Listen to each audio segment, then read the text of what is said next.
lafiya salamun alfiyar lafiya wanda ya maki maki amira da shaiki wanda wasan ma lafiya maki maki wanda wasan ma lafiya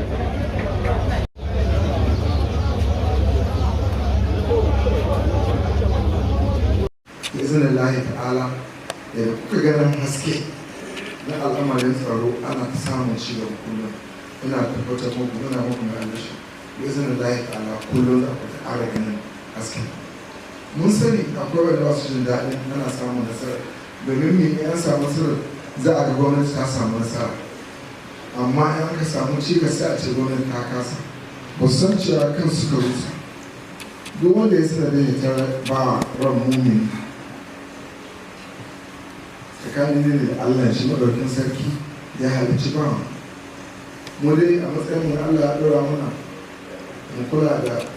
dukiya da rayuwa ta ɗan adam ita ce haram kuma da zan layi ta lasar da ƙarin mai kare muna nan babu yinin babu idan da bamu ko je yana baro ƙaura mai girma gwamna mun yi rabin awa muna magana akan matsala ta damri wata matsala ta samu alamu da ƙyasa mun ka ja ko dai jirgin sama nan mu iya kai mu wani ran ya zo wani ran ya kuzowa mai faɗa da muka yi mu ci gaba da faɗa da su ko kuma kwamandar soja mu ce ya yi dublin yanzu su wani da na yi matsala a dambe rabon dai a yi ne ya kasance da farko zo da wuri ba kwamandar soja na ya lunka jami'an tsaro so uku kan abin da ya faru a bakura kuna labarin abin da ya faru a bakura da rana ka taso ka tashi shiga bakura Allah ya sa kwamandan sojan da dama ya tura jami'an tsaro da yawa a cikin mora da suka je dukkan su gaba daya a hanyar babu wanda ya da yake kullum ba a wadda nasara sai da ya so a samu cikas haka ma sarkin tsaye da muku bayani tun da sarkin katsinan musau tun daga mada a zuwa tsahin irin ɗauki ba da ɗan da muke fama da shi mu game da lamarin tafiyar gwamnati da mu da jami'an tsaro mun riga mun jajirce da cewa da zina lahi ta'ala sai dai abin da ya zo a matsayin kuskure don haka muna tabbatar muku da cewa da zina lahi ta'ala al'amari na tsaro nan gaba zai zama tarihi kun ga alamomi ai ba fahari ba ne kuma ba yamma ba ne sarkin shinkayi ya zo goma na dare ko garin amma ta shinkayi haka sarkin birnin magaji haka ma na ƙaura da kuma yankunan da a can ɓangaren bukuyin da filatan mafara da mararun da bakura duk an zo an sha ruwa na gida a wadda ƙananan gwamnan 14 dukkan su aka sami tar da rai zuwa gwamnati suka ɓaɓɓe nan amma Allah ya ikon shi a sadar a isi da inda ne wakanin kabilar nan zuwa ƙaura balle ka ba ƙaura aka ta shinkai wannan mun san bayan mu bane yi ne na Allah kuma da iyakai kulawa da ake to wannan kulawa za ta ci gaba in Allah ya so a dai kama mu da addu'a game da kuka sani addu'a makami shi ta muni na uku du'a'in nan mai girma gwamna ya karfafa shi kuna labarin ta hanyar ku kun ba da limamai da malamai suna ƙasar saudiya suna ta addu'a wannan addu'a ta mace gare mu gaba ɗaya da mu da kuma mai amurka kowa ba zama lahiya muna fatar su da suka yi Allah ya shi addu'o'insu kuma ya dawo da su lahiya ko kuma da Allah idan an koma a ci gaba da rikewa da malaman hasu salawat wannan addu'a ba a bari ba ba za a bari ba kuma ba a gaji ba za a gaji ba a kokarta a ga cewa an ɗauki wannan darussa na addu'a ko wani lokaci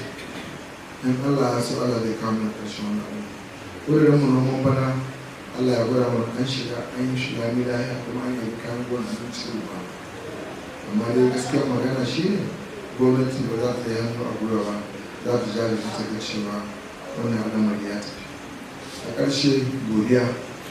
mai makawa shi a daɗin zumunci ko da lokaci wanda ya yi ya ji daɗi wanda aka yi mai ji daɗi wannan al'adar da aka bi ta addinin musulunci ta ayi mana zumunta ko ta sallah muna girmama kuma muna jin daɗi kuma muna godewa. Muna muku addu'a Allah ya ƙara muku lafiya, ya ƙara muku martabobi a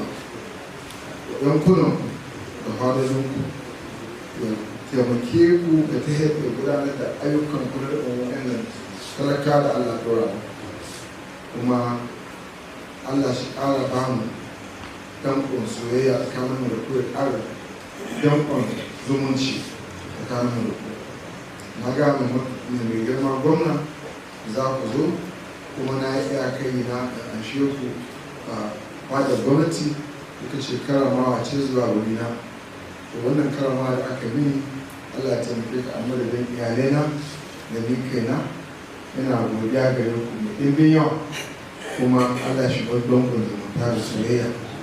Mu a matsayinmu na ɗaya Allah ya ba mu iko ya muku biyayya, ku kuma Allah ya ba ku ikon wanzar da adalci da zumuncin da kuka shigo da shi. Na san lokaci ne na komawa gida, wasu na nesa, ba zan so ɓata lokaci ba, amma dai labarai ne wasu abubuwa ba, hurumi ne na a zauna a tattauna a hira a ji daɗi, kuma hau wasu wata matsalolin da suka gani da sun samu shi a kai. Amma da ke an zo ne da su sallah, muna godiya kuma muna fatan mu ƙara kayyatar wani lokaci wanda za mu samu irin hurumi irin wannan don a tattauna ɗaya bayan ɗaya mai aiki ma ya ɗan abubuwan da aka ganin cewa gwamnati daidai ne ta shigo cikin da suka shi a kai. Kuma Allah ya so mun tabbatar da haka zai zama ci gaba da nasara a gare mu. Allah wani ya kai kowa idan su lafiya da muka zo nan lafiya. Kuma mai martaba da yanku ko ko ƴaƴanku da ke cikin gida sun ta mana muku a ruwa kamar da kuka saba da mu muna al'adance addini bai da a shigo gida ba a sha ruwa ba. Akwai ruwa da ƴaƴanku suka tare da muku, muna hata za a samu sabuwar. Assalamu alaikum.